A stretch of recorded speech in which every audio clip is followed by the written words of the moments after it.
saya mau ke saudara saya Nusron Wahid, Ketua Umum GP Ansor, sebagai ormas yang lain lagi tetap berbau Nahdlatul Ulama.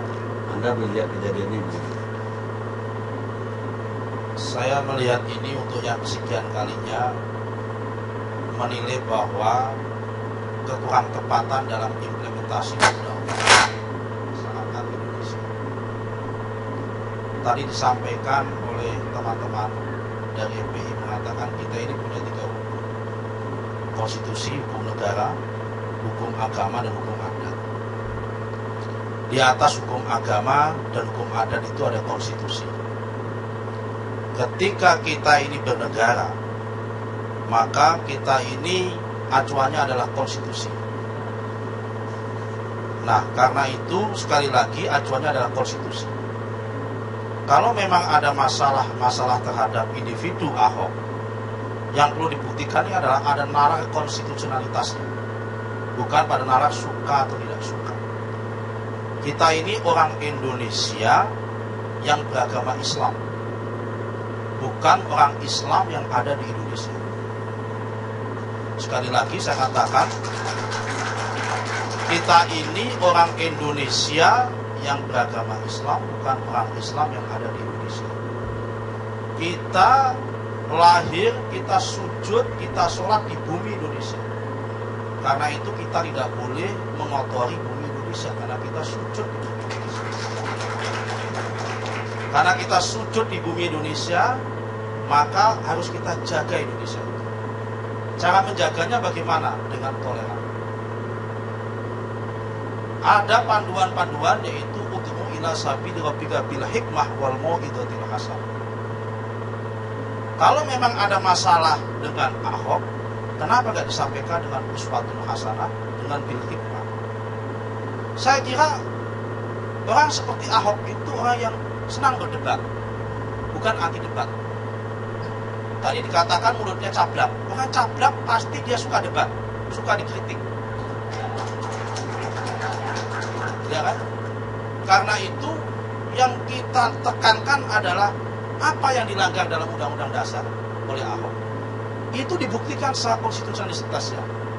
Perkara dia kemudian ditetapkan oleh konstitusi menjadi gubernur atau tidak menjadi gubernur, itu urusan konstitusi.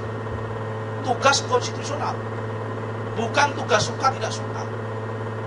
Kalau kita ingin menerima karena dia alasan agama nggak mau dipimpin, karena alasan bahwa mayoritas umat Islam nggak mau dipimpin orang minoritas dan sebagainya, pada satu sisi kita melihatnya ini Indonesia. Di Indonesia tidak mengenal dominasi mayoritas maupun tirani minoritas. Di NTT, saya sebutkan hari ini, ketua DPRD-nya Muslim, Saudara Anwar Puakin. Saya kenal baik, karena orang Golkar tapi nggak dipecat dengan saya. Harusnya Romo Beni protes, di mana mayoritas umat Katolik dipimpin oleh ketua DPRD-nya Muslim. Tapi di Indonesia ini karena berdasarkan konstitusi adalah Pancasila dan Undang-Undang Dasar 45, kita melihatnya adalah meritokrasi. Siapapun di Indonesia ini sepanjang dia itu mumpuni, dia itu bisa mampu melaksanakan tugas-tugasnya, sepanjang dipilih oleh rakyat dan ada konstitusionalitasnya, ya sudah, mau apa lagi? Kalau bicara nggak suka, kita nggak mungkin suka dengan semua orang. Hari ini pun kita nggak suka dengan Pak Desmond, misal contohnya. Tetapi kita nggak masalah suka tidak suka, ini ranah publik. Ini hukum publik, bukan hukum privat. Nggak bisa didekati dengan pendekatan-pendekatan privat. Nah, lagi pula nanti mungkin bisa ditambah. Kalau bagi kami Pak Kani Ilyas, ini kita serahkan kepada wilayah konstitusionalitasnya. Ahok nanti kita nilai. Ketika dia menjadi gubernur atau ditetapkan sebagai PLT gubernur, apakah dia mampu menyejahterakan rakyat atau tidak? Kalau ada maulid Nabi yang dipimpin oleh Habib Muhsin dan teman-teman FPI dilarang oleh Ahok, kita sama-sama datang. Ahok kalah itu.